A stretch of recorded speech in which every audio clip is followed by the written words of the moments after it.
Hi guys, this is Dayo. We're going to be discussing about smudge art today. Once upon a time, they were just only digital painters. Those people who just paint digitally using references and visual memory from visual memory until some lazy artists came up with something called smudge art. This is just practically a shortcut method of painting. This is literally just using references, smoothing them with the help of smudge or blending brush to just look smooth, and then later apply a color blend mood layer effect to the flat color. Then boom, it's done. Some Photoshop smudge artists use the cartoon oil painting filter to turn the picture into cartoon, then edit with colors afterwards. So I am now going to showcase the digital painting process first before I proceed to making art, making smudge art. Sorry, I'll also be showing you an AI art. So do well to stick around and enjoy. Thank you.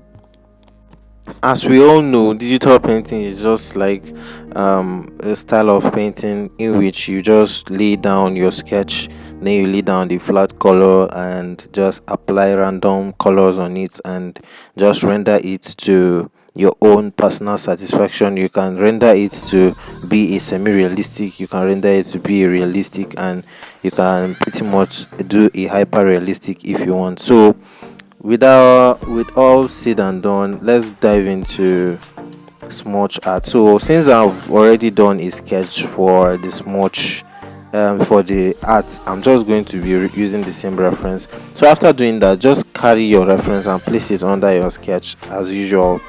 That's how smudge artists do. So you just place your reference under your sketch, make sure you reduce opacity and make sure the sketch like the sketch, since I didn't trace this reference. The reason why I'm doing this is because I didn't trace the reference, but obviously they do trace reference. So or so there's no need of adjusting using liquify, but I'm trying to adjust it because I didn't trace my reference. So after doing that, make sure your reference is aligned with your sketch. After you're done aligning your sketch with your reference, then you can add flat colors and make sure the flat color is above, make sure it's above your reference. Just select a hard brush, then apply the flat colors and make sure your reference is directly aligned with the flat colors. So when you are done with placing the flat colors, just make sure you place the flat colors the same way we place flat colors on digital painting. So just make sure you just fill it up, fill the sketch up, then yeah, that's pretty much almost the same thing.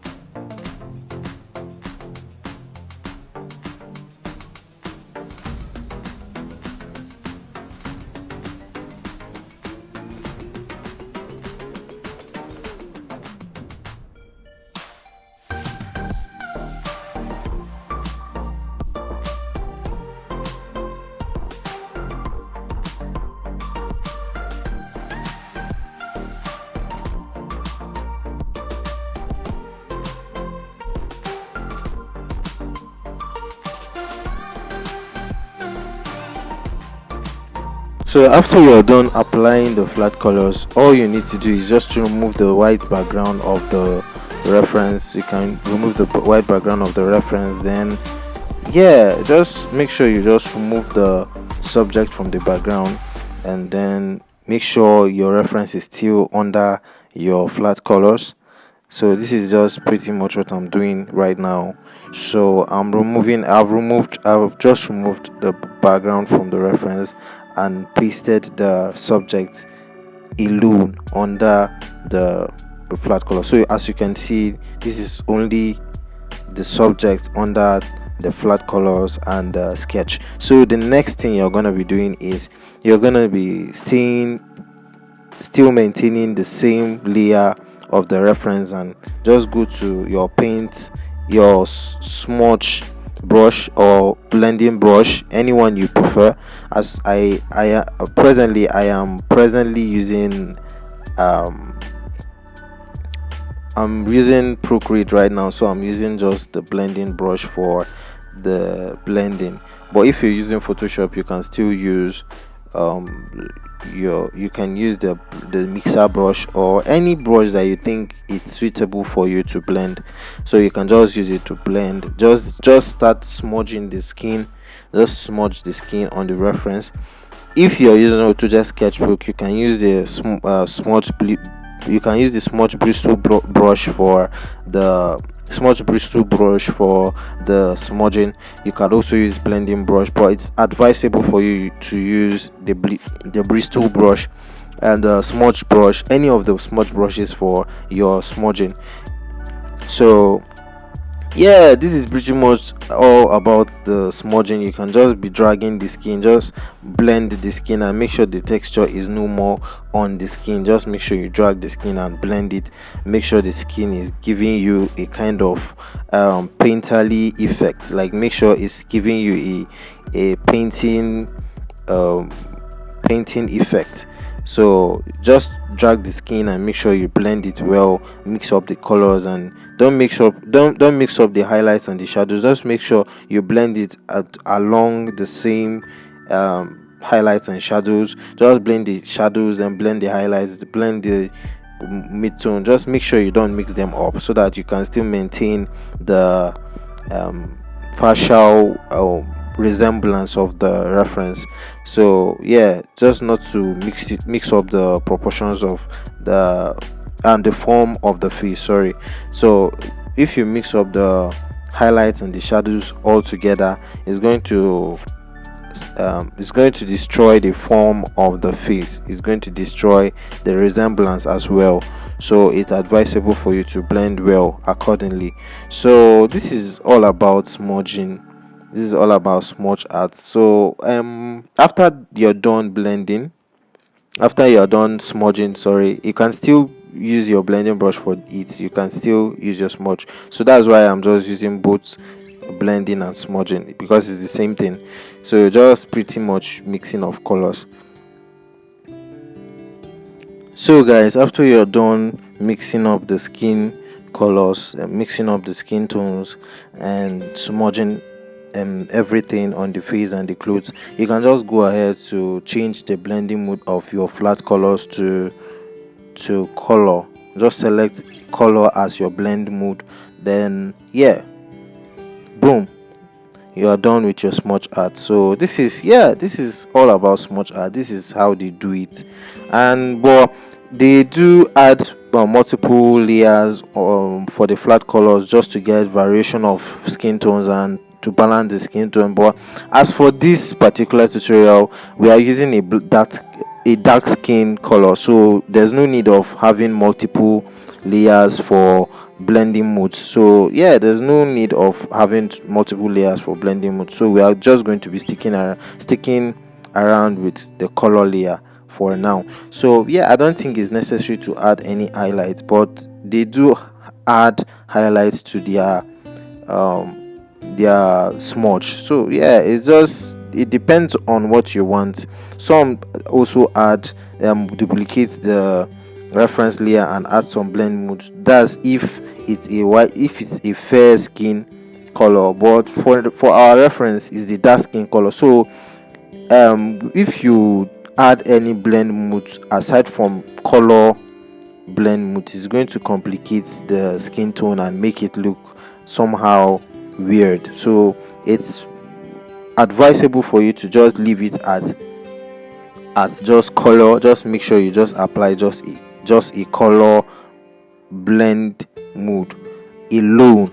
Don't add another color if don't add another blending mode effect. Is just stick to the color blending mode effect for the flat colors and you're good to go. That's if you are working on a dark skin tone. But if you are working on a fair skin tone, you can have variations of colors, you can have variations of blending modes to play around with. But since we are working with black skin, we are sticking with just one layer of flat colors. So yeah, that's all about smudge art. So you can see how it's done. So it's left for you to decide if you want to stick to smudge art or go to digital painting. So it's just your choice. But to me, I think they are generally called art and they are also art. So, but regardless of the medium and also the way they create the step, the process, and everything, it still goes back to art. It's also called art, regardless of it being a shortcut or not. But I would advise you as an artist to go outside your box and stop the lazy act and just learn how to paint manually. It's just the best. Just learn how to paint manually. So with all said and done, I would like to hear from you your own opinion on smudge art and also digital painting and also AI art. So I'm going to be doing an AI art tutorial next. So let's jump right into it. So yeah, um, there is another thing I noticed about the smudge artists. They also use a Remini application, which is available on both mobile phone and I think it's also available on iOS. The Remini app gives you leverage to create an AI art automatically with just one click. If you just go to their paint option, just place your reference and adjust it, it's going to create an automatic painting for you. It mostly creates a hard shading portrait. So you can just um, export it. After exporting it, you can just put it in your Procreate and you can adjust it the way you want. So smudge artists do use this as a leverage to like have a similitude of digital painting. So you can hardly differentiate between the hard painting the hard shading of a manual digital artist and the AI art shading. You can really differentiate sometimes because that's if you are not really into all these stuffs. You can barely differentiate the difference, most especially when they add a blending color or a blending effect to the AI art. You can hardly differentiate between the manual digital painting and also the AI digital art. So yeah, smudge artists also use this for their commissions and also for their art. As you can see, it's giving us almost the same thing as the hard shading method that we do on digital painting. So yeah, you can still use this if you are lazy. If you are a lazy artist, you can still use this for your commissions. And yeah, it gives you fast results and also realistic results as well. That's for the lazy ones. So yeah, you're welcome. I know you guys are, as I've taught you this process, some of you guys will start using it for your own commissions, which is very bad. But what can I say? I can't force you to stop it. So but since it's simple and it's easy and it's fast and it's also like similar to the real one, you can still go ahead and do it. But still yet you are limited to other stuff like illustration, concept art, and the rest. So regardless of you doing all these stuff, regardless of you doing a similitude or uh, a similitude of digital painting just to like get commission and get portrait commissions, you are still restricted to knowing how to do anatomy and the rest, having the knowledge of perspective and knowing how to do character designs. You are still limited. But there are also several AI applications that also do illustrations and also do all these concept arts. They just use this they just use descriptions to like they just use descriptions to um perform the tasks, just using artificial intelligence. You just use the app and write whatever instruction you want the computer to do for you, then boom, it's going to do it for you. So yeah, smudge artists that are interested in using AI art to do illustration commissions are welcome to check the link in the description section. I'm going to be dropping a video with regards to AI art that does illustration and close to perfect. Seriously, the AI art does an amazing illustration and fantasy art and all those good stuff. So yeah, if you are a lazy artist, you can check the description box to watch the video regards to the AI art. So thank you so much guys for watching. It depends on your own personal opinion, but to me I think all of these are art, so depends on your own personal opinion. So if you decide to stick around and be a digital artist and do everything manually by yourself, then it's fine. If you decide to be a lazy artist and depend yourself on AI and all those stuff, it's still fine. You can still go ahead and do it. But all I know is all of us are creating art, and also I wish you guys the best. Thank you guys for sticking around to the end of the video. If this video was helpful, please make sure you subscribe and give it a like, and also share with friends. Thank you so much for watching. See you in my next video. Bye.